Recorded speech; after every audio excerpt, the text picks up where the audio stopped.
Honeybee Obscura listeners, this is Jim too. This is frankly not easy to do. It's fairly common knowledge that, in fact, Kim did not survive his health issues. So consequently, the segment that follows will be Kim's last Honeybee Obscura podcast. I'd like for you to know that Kim was dedicated to all of these podcasts to his bitter end, even as his voice was failing.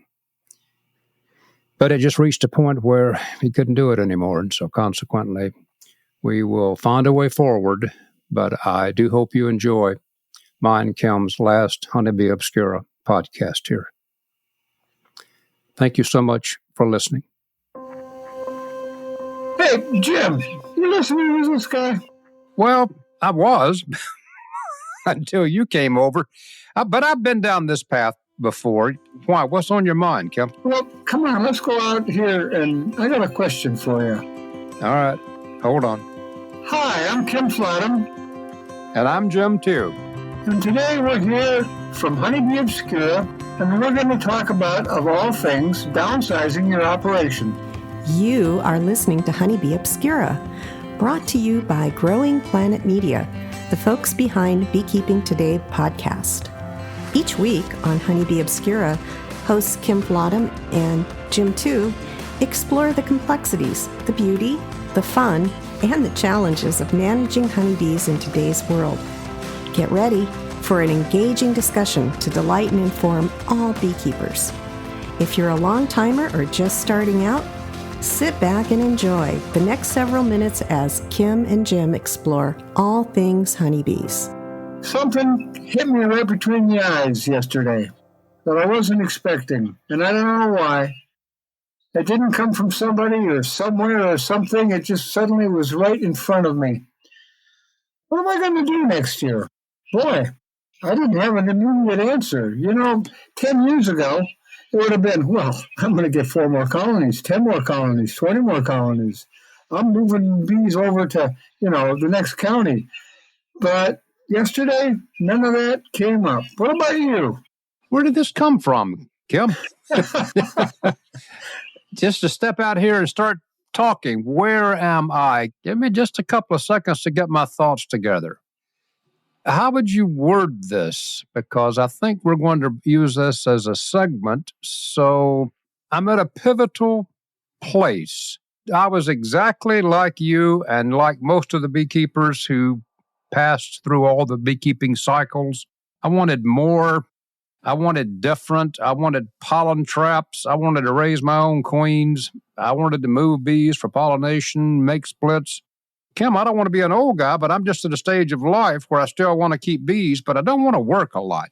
So if you caught me off guard the way you have and asked what I'm going to do next year, I've been writing about it. I want to keep smaller, more beekeeper-friendly colonies instead of the big, productive, outgoing, beautiful, full frames of brood. I want to back it down some. Do you think less of me for that? Or would you tell me if you did? No, I don't at all, because I did that a while back when I went from 10 frame deeps for brood and 10 frame deeps for honey to 8 frame mediums for everything. Suddenly my life got a lot lighter. So I've already crossed that bridge. Now I'm got a stack of 8 frame mediums out there.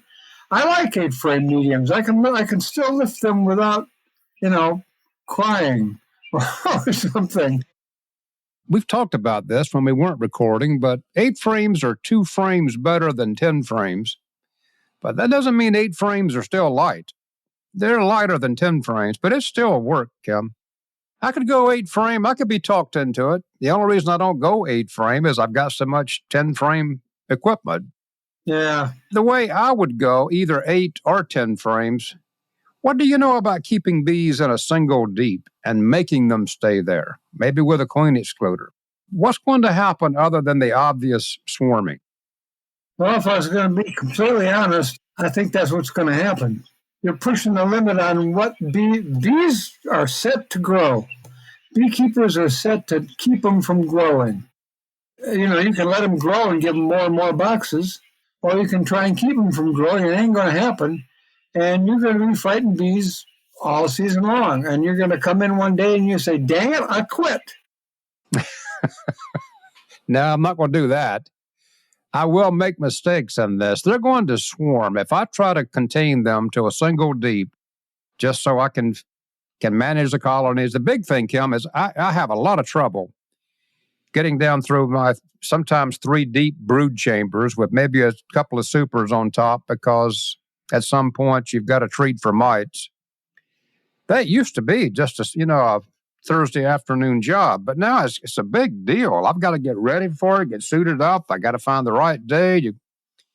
It's just not as whimsical as it used to be to go do it. So I would say, well, let them swarm. Because through the years, I've come across beekeepers, and there's listeners right now who are just, curling their nose and thinking what a waste this is. But you got to wait till you're where we are. I remember those beekeepers saying, well, if I lose a swarm, it's no big deal. I just give bees back to the ecosystem. And I thought, well, what a waste. You could have had 210 colonies instead of 209. But now I'm thinking, well, I'll just get more bees.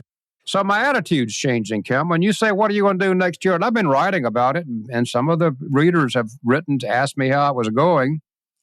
I want to downsize not just the colony numbers, but I'd like to look at downsizing the colony size so I can actually open the beehive. I like photography. I like videography. Well, when you got these big colonies and burr combs breaking and you're stringing honey everywhere and you got your valuable photography equipment out there, it just turns messy. It'd be so much neater and cleaner if I had puppy kind of hives instead of bulldog kind of hives. You kind of touched on something that I'm not going in that direction so much on colony size. Since I switched to 8-frame mediums, my colony sizes have been, what's the word I want, comfortable? But the number of colonies I have is not. I got many. I need to tell you right now, maybe I've not been giving you the right answers. You've been saying 8-frame mediums every time, but I was still thinking 8-frame deeps. Let's go back just for a bit. 8-frame mediums would be a lighter load. I can see why you're saying that. I was thinking 8-frame deeps still. So some of my answers didn't make sense a bit ago when I was saying 2 frames less. So I'm sorry to cut you off, but I was answering questions you weren't asking, I realize. No, but you covered some stuff that I think needs covering. But I'll go back to, it used to be a while ago, I'd look out my kitchen window and I could see in my backyard, 10 or 12 colonies. And I had them way in the back. I got a couple acres, and I got them way in the back. A couple of my houses in the front, and my colonies are back almost as far as you can go. So looking at them from the kitchen, they're not very big. But once you walk back there, but there's too many back there. And every year there's 1 or 2 less. I lose one or I give one away or something. But I still got too many. And my question is, that question that hit me between the eyes yesterday was, all right, I used to have 12, 15 colonies. Now I want 2 or 3. And that gives me 10 or 12 or 20 colonies worth of empty, used equipment. What do you do with empty, used equipment? Some of it's been used for years and years. Some of it's not quite that old, but all of it's old. What do you do? I have exactly the same issue. Corners rotted out, hasn't been painted in years. It could be a beehive again if you were just desperate and you had the energy. What do you do with that old equipment? I've seen people who do clever things with some of them. You put a bottom on it and put flowers in it and put it on a stump or a retired hive stand and make a flower tray out of it. Other people stack those things up and turn them into improvised shelves, which look junky, but if they're in your barn, sometimes they're better than no shelves at all. I don't have a good solution. The simple thing would be to pile them up and burn them, but I'm in the city limits and there's a no open fire ordinance unless you've got hot dog wieners close by. I guess you could do that, but it's not much of a fire for hot dog wieners. I don't know, Kim. Could you load them up and take them to the dump? And then I used to read that was a primary way for spreading American foul brood. Was exposed, thrown away, discarded. You were supposed to burn and bury and do all that. I don't have American foul brood that I know of. My colonies don't. I don't know what to do with old equipment. So right now it just sits around unloved with no future, kind of like some abandoned military complex building in the middle of nowhere. It's just going to sit there till it rots away, I guess. You mentioned one thing, making shelves out of them. I take two and put a board across them, and two more on top of that, and a board across them, two more, and I can make a tower. I'm kind of a plant guy, and I got more plants than I need. So when I'm looking at plants and empty supers, I'm thinking shelves. So my deck is now has like 4 times as many plants on it as it would have if I didn't have all these shelves. But boxes on there. That works. Here's one thing I'm thinking. You mentioned fall brood. If I'm going to give them away or if I'm going to sell them, what's a good way to guarantee that there's no fall? Especially if you clean all the propolis off and the old paint and the wax and whatever you clean. They look good, but what's the guarantee that there's not fall brood lurking in some of those corners someplace? Before I give you that guarantee, let me think about it. And let's hear from our sponsor. Hello, Beekeeping Today podcast listeners. As the year winds down, the team at Better Bee wants to extend a heartfelt thank you for making this another incredible year in beekeeping. Your passion and dedication inspire us every day. To show our gratitude, we're excited to unwrap a special holiday gift just for you. From now until December 15th, 2023, enjoy an exclusive 10% off all orders at betterbee.com with savings up to $150. Just enter the code JOLLY at checkout. That's discount code JOLLY and watch the savings buzz into action. But remember, this offer flies away at midnight Eastern Time on December 15th. So whether you're a seasoned beekeeper or just getting started, Better Bee has everything you need for a sweet holiday season. From all of us at Better Bee, we wish you a joyous holiday season filled with warmth, happiness, and of course, the sweet hum of busy bees. Here's to another year of growth, learning, and sweet success. Happy holidays and a buzzing new year from the team at Better Bee. Don't forget, use the code JOLLY for your exclusive holiday discount. Cheers to the hive. I don't know, Kim, that you can give a cement guarantee that used equipment doesn't have any foul brood spores. In reality, I bet you that at some microscopic level, you could find a foul brood spore here and there, but it's in the wrong place. It's not where the nurse bees are going to eat it and get it in their brood food glands, but that's always a possibility, isn't it? Sometimes buying used equipment, being given used equipment is a great financial deal, but there is the chance out there on the horizon that that one lone old-fashioned disease may bring your whole operation down. It's a remote chance, but it's there, isn't it? No guarantees, Kim. I don't know of any guarantees. No, there's a couple of things while you were talking there that came to mind. Some of my old ideas. There's a couple of things I can do. Now, you can't do this in every state, but I could take samples. I could take scrapings from, the frame rests of all of these boxes, just a little one. And Ohio has a resource. I could send that scraping down. They could test it and tell me if there's foul brood in it. And it's free. So there's that. And then before I sell them, I could take that, send them down to Columbus and have that happen. The other thing I could do is take a propane torch and just singe everything so that once I clean everything off, all the wax and all the propolis and old paint, and then I scorch it, what's left is probably not going to have anything resembling American foul brood. I'm pretty confident of that. I've done it in the past and I've never had a recurrence. So I'm confident that that too might work. Well, I think that would work. I have never really scorched equipment all that much other than something we're trying to make pictures of for some future talk. But can I speak openly here?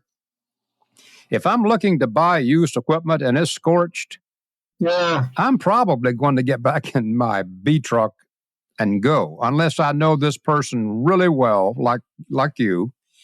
And they say, nope, I scorched it as a preemptive move to be sure I didn't give a good friend American foul brood in their bees. But if I'm looking or talking to someone I don't know and that equipment's scorched, I'm going to pass right on down to the hand tools and the lawnmowers and whatever else they've got at the yard sale and leave the bee equipment there. Just because I don't know why it's scorched. Are they out of business and were they trying to get back in? And so scorching is a good thing if you know the scorcher. Does that make sense? That makes sense. I wouldn't approach somebody I didn't know for that very reason. I wouldn't want to sell something to somebody or give something to somebody and have them have to trash their whole operation because of my problem. But if I got a report from people in Columbus and I got scorched equipment and I know the person, I'm pretty comfortable that that might work. Maybe. Well, tell me, how did you get to this point? Are you considering all this selling and scorching them because you've got the extra equipment that you're downsizing? Is that why American foul brood's on your mind? I would probably honestly find a place outside the city limits and have a bonfire one day. I have to be careful of that, especially if you're burning a field because you leave so many nails there. It's kind of a dirty secret, isn't it, Kim? What do you do with old equipment when you're downsizing or retiring it or whatever? Even if you make a flower box out of it, that's just going to be a flower box for 3 or 4 years before it's going to be one terrible looking flower box. So I think that ultimately there's got to be a fire somewhere in your future. I'm thinking maybe you're right here. Boy, I hate to think of that, though. I mean, if nothing else. Before we get away, I want to tell some more truth. I am downsizing because of age and physical stamina and whatever, but I've talked about it on these segments. I've written articles, but I've got a housing subdivision going right in behind me that's just going to put houses, high density housing, within 25 or 30 yards of my hives. So it just seems to be a good time to ratchet it down some. All back to your first question. What are your plans? I didn't plan for that to happen. I planned to be on my acre and have a soybean field from a neighbor for the rest of my years here. But nope, that's not going to happen. We're going to have high-rise houses and apartment complex and condominiums and streets and walking paths and complaints about the bees pooping on their cars. So I have seen the writing on the wall. I needed to downsize and cut back anyway. So I wanted to add all that. I didn't want everybody out there who's our age to think, oh, my stars, I'm not going to do that. I still want full colonies and big honey crops, and that's fine. But there's other reasons that I'm feeling hemmed in. Yeah, I don't have that yet. The county I'm living in is expanding. I see that as a possible future. I'm not looking at that as a reason to downsize. I'm just looking at that. I'm downsizing because I don't want to go out there and spend an hour. I want to go out there and spend 15 minutes and then spend 10 or 15 minutes watching and enjoying and saying, yeah, I'm still a beekeeper and things are working, and then head in for my plants in those boxes. But, well, that's what hit me yesterday. It was right between the eyes. Okay, I want to downsize. What do I do? Not only with the stuff I got bees in now, but the stuff that I had bees in that's now empty sitting in the garage. And I like hearing what you're saying. It ain't going to be easy, but I think I got some ideas that might give me some room to move around here. Well, at some point, everybody's going to have to deal with it. I didn't think I'd ever get to this point, but due to my increasing age and stamina, I still have a remarkable amount of bee interest. new neighbors coming in. It's just a time to reevaluate everything. And I'm probably going to be doing some segments in the future, Kim, on fencing around your bee yards. So just get ready for that. That guy in there's done talking. You want to go in there and see who's next? When is the break? Let's find the break so we can go talk to other people about bees. Okay. All right. All right. Kim, I'll talk to you later, buddy. I will go back in here. Thank you.